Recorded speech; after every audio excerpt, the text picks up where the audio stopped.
She set the table for two every single night. His favorite mug still sat by the coffee maker. His slippers waited by the door. For 3 years, Rebecca Morgan lived with the man she loved. They shared a bed. They shared dreams. They planned a future. But the person sleeping next to her every single night wasn't who she thought he was. Not even close. And when she finally discovered the truth, it didn't just break her heart. It destroyed everything she thought she knew about love, trust, and the human capacity for deception. This is the story of a woman who married a ghost. A lie so elaborate, so meticulously crafted, that even the people closest to them never saw it coming. And when the mask finally slipped, the consequences were unimaginable. It started the way most love stories do. Ordinary, unremarkable, beautiful in its simplicity. Rebecca Morgan was 42 years old when she met Daniel Hayes at a community charity event in a small town just outside Tallahassee, Florida. It was October 2016. The kind of crisp autumn evening where the air smells like wood smoke and possibility. Rebecca had been divorced for 5 years. She wasn't looking for love. She'd stopped believing in it, actually. Her first marriage had ended badly. Lies, infidelity, the kind of slow betrayal that makes you question your own judgment. So when Daniel approached her at the volunteer table, offering to help sort donation boxes, she was cautious, guarded. But he was different, or so it seemed. Daniel was soft-spoken, thoughtful. He didn't try too hard. He didn't flood her with compliments or make grand gestures. He simply showed up. Week after week, he volunteered at the same events. They'd talk about small things, books, music, the weather. He told her he worked remotely as a freelance consultant, something technical, something vague enough that she didn't press for details. He said he'd moved to town recently to start fresh after losing his parents in a car accident. He was alone, grieving, rebuilding, and Rebecca, who had spent years rebuilding herself, understood that kind of pain. She saw herself in him. That was the first mistake. By January 2017, they were dating. By summer, he'd moved into her small 2-bedroom house on the edge of town. It wasn't rushed, it felt natural. Daniel was clean, organized. He cooked breakfast every Sunday. He fixed the leaky faucet in the bathroom. He listened when she talked about her day. He remembered the little things, her favorite flowers, the way she took her coffee, the songs that made her cry. He was attentive in a way her ex-husband never had been. And for the first time in years, Rebecca felt safe. She felt seen. She felt loved. But there were small things, tiny inconsistencies that she brushed aside because love has a way of making us ignore what we don't want to see. Daniel never wanted to take photos. He said he hated cameras. He never wanted to meet her extended family. He said he was too anxious around crowds. He never talked about his past in detail. When she asked about his childhood, his answers were always vague, generic, the kind of stories that could belong to anyone. And he was private, intensely private. He showered with the door locked. He dressed in the closet. He never changed in front of her. When she joked about it once, he said he was self-conscious about scars from a surgery he'd had years ago. She believed him. Why wouldn't she? Before we dive deeper, let us know in the comments where you're watching from. We'd love to hear from you. And if you're new here, click on the subscribe button so you never miss any of our upcoming videos. By early 2019, they were engaged. Daniel proposed on a quiet evening in their backyard. No big production, just the two of them under the stars. He slipped a simple silver band onto her finger and told her she was the only person who'd ever really understood him. Rebecca cried. She said yes. She called her sister that night and said she'd never been happier. And she meant it. But happiness, real happiness, is fragile. And the foundation theirs was built on was already crumbling. The first real crack appeared in March 2019. Rebecca came home early from work one afternoon. She had a migraine and decided to leave the office at lunch. When she walked into the house, she heard the shower running. Nothing unusual. But when she went to the bedroom to lie down, She noticed Daniel's phone on the nightstand. It was unlocked. She wasn't the kind of person who snooped. She trusted him, but something made her pause. Maybe it was instinct. Maybe it was the universe trying to warn her. She picked up the phone, and what she saw made her stomach drop. There were messages, dozens of them, from someone named Denise. The messages were intimate, affectionate. They referenced a shared past, inside jokes, memories, plans. Rebecca's hands shook as she scrolled. Denise was talking to Daniel like they were close, like they had history. One message stood out.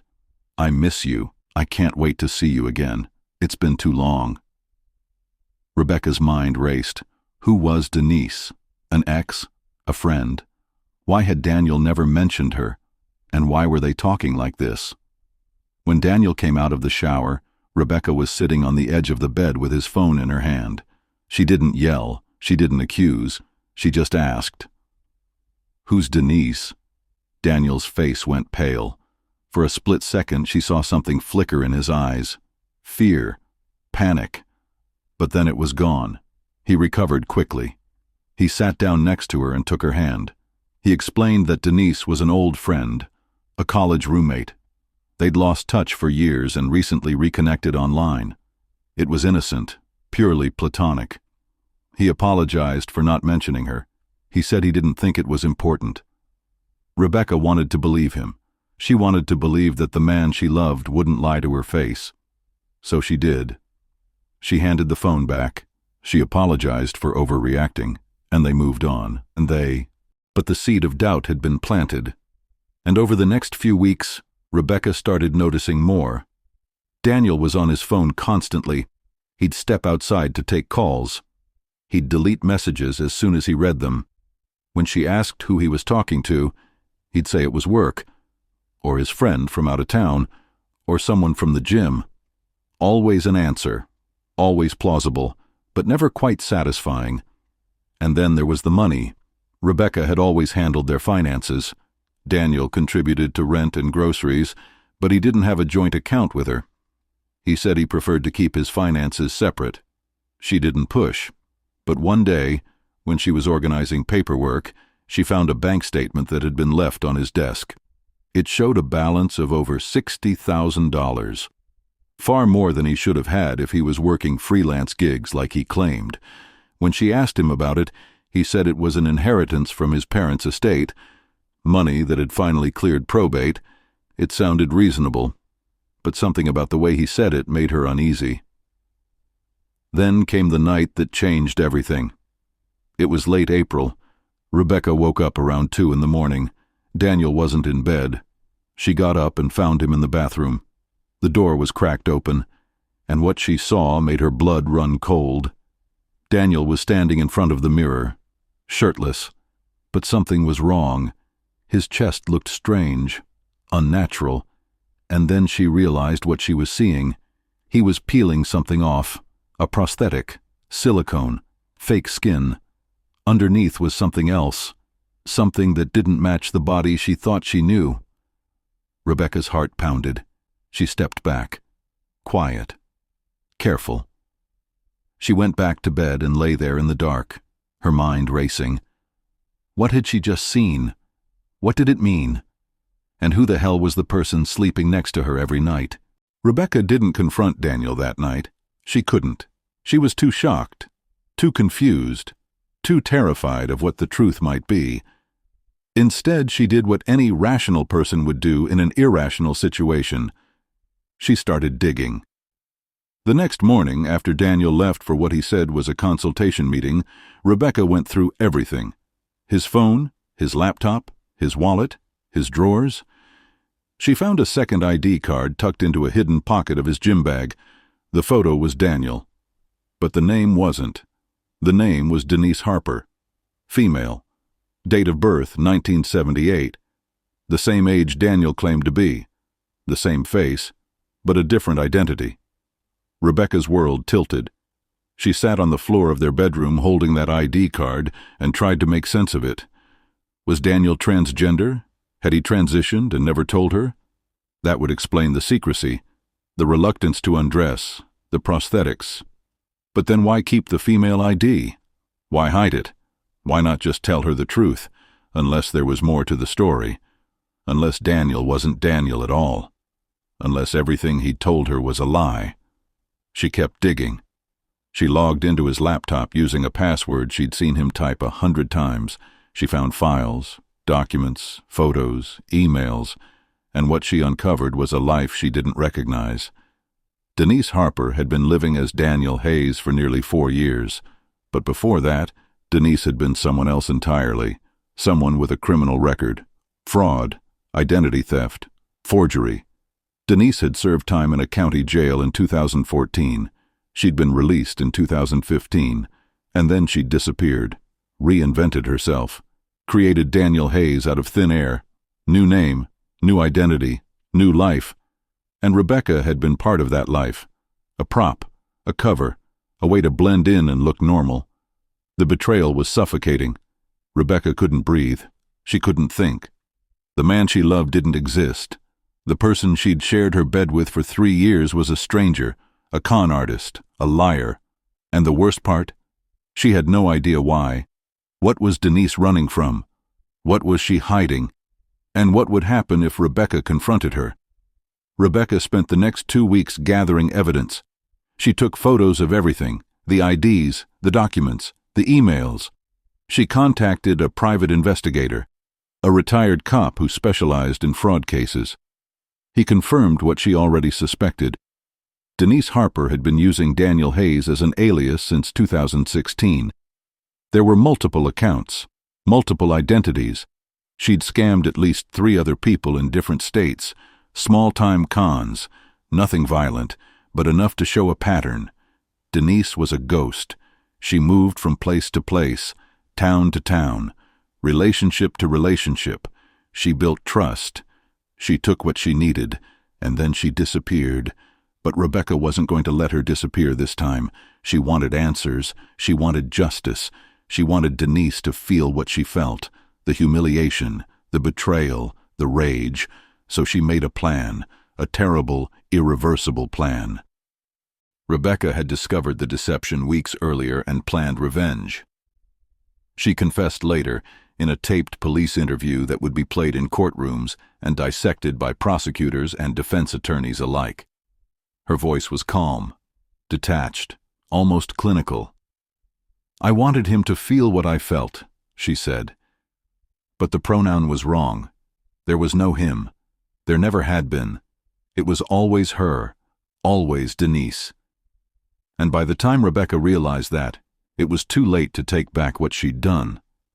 On the night of May 14th, 2019, Rebecca confronted Denise. She waited until they were alone, until the house was quiet, until there was no one around to hear what was about to happen. She told Denise she knew everything. She laid out the evidence, the IDs, the records, the lies, and she watched Denise's face, waiting for remorse, waiting for an apology, waiting for something human. But what she got instead was a smile, cold, calculating, unrepentant. Denise looked her in the eyes and said, "You really thought you were special, didn't you?" That was the moment Rebecca snapped. She didn't plan to kill her. At least that's what she told the police. But in that moment, rage took over. Rebecca grabbed a kitchen knife. There was a struggle. Denise fought back, but Rebecca was stronger, fueled by months of suppressed anger and betrayal. When it was over, Denise was on the floor, bleeding, gasping, and Rebecca stood over her, still holding the knife, her hands shaking. In her confession, Rebecca said something that haunted everyone who heard it. "I didn't kill her because she lied. I killed her because she looked me in the eyes and smiled." But the story doesn't end there, because in the weeks following Denise's death, investigators uncovered something Rebecca didn't know, something that turned the entire tragedy into something even darker. DNA tests revealed that Denise Harper had terminal cancer, pancreatic. Stage 4. She had weeks to live, maybe a month at most. The prosthetic failure Rebecca had witnessed that night in the bathroom wasn't planned. It wasn't part of some elaborate con. It was spontaneous, a result of Denise's deteriorating health. Her body was breaking down. The disguise was falling apart because she was dying. Rebecca's act of revenge became tragic irony. She had punished someone who was already living on borrowed time, someone who, in a matter of weeks, would have been gone anyway. And the worst part? Denise knew. She knew she was dying, and maybe that's why she smiled. Maybe that's why she looked Rebecca in the eyes and said what she said. Because in that moment, Denise had nothing left to lose. She was already a ghost, already fading, and Rebecca had just made it official. In August 2019, Rebecca Morgan was sentenced to 25 years in prison for voluntary manslaughter. The defense argued diminished capacity, extreme emotional disturbance. They painted her as a victim, a woman driven to madness by betrayal. But the prosecution argued that Rebecca had time to think, to plan, to walk away, and she chose violence instead. The jury agreed, and Rebecca was led away in handcuffs, her life effectively over. In her final interview before sentencing, Rebecca said something that still echoes. "I still set a plate for him at the table. Some nights, I still hear his voice." She was talking about Daniel, the person who never existed, the illusion she fell in love with. And even after everything, even after the lies and the betrayal and the blood, she couldn't let go, because the Daniel she loved felt real to her. And maybe that's the cruelest part of deception. It doesn't just steal the truth, it steals your ability to trust your own memories. What do we really know about the people we love? How much of what we see is truth, and how much is the story they want us to believe? We trust because we have to, because without trust, connection is impossible. But trust is fragile, and once it's broken, it's almost impossible to put back together. Denise Harper spent her entire adult life running from something, maybe from herself, maybe from a past she couldn't escape. And in the end, she ran straight into someone who refused to be left behind.